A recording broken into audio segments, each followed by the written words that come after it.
ఈష భద్రాచలం రామదాస్ గారిని పిలిపించి బంధీకృతుణ్ణి చేశాడు. కాళ్ళకి చేతులకి సంకెళ్ళు వేసి, ఇప్పటికీ గోల్కొండ కోటకి వెడితే రామదాసు గారిని బంధించినటువంటి కారాగారాన్ని చూడొచ్చు.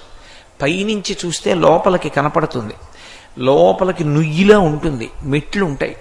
ఆ లోపల ఆయన్ని బంధించారు. బంధించి రోజు కొరడాలతో కొట్టి క్షరాన్నం పెట్టేవారు ఆయనకి. క్షరాన్నం అంటే పావుషేరు బియ్యంలో అర్ధషేరు ఉప్పు పోసి ఉడికిస్తారు. ఇంక అందులో పప్పు కానీ కూర కానీ ఏం వెయ్యరు. వెయ్యకుండా పావుషేరు బియ్యంలో అర్ధషేరు ఉప్పు పోసి ఉడికించినటువంటి అన్నం ఎవరు మెతుకు నోట్లో పెట్టుకోలేరు. అటువంటి అన్నాన్ని పట్టుకెళ్ళి పైనుంచి తాడు కట్టి లోపలికి దింపేవారు.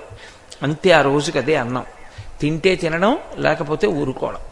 రామదాసు గారు ఇన్ని కొరడా దెబ్బలు తిని పరమభక్తితో రామచంద్రమూర్తి యొక్క మూర్తిని తన చేతిలో ఉన్న రాతితో చెక్కుకున్నాడు. అక్కడ చెక్కుకున్న గోడ మీద ఈ క్షరాన్నాన్ని, ఉప్పుతో కూడినటువంటి అన్నాన్ని రామచంద్రమూర్తికి నైవేద్యం పెట్టేవారు.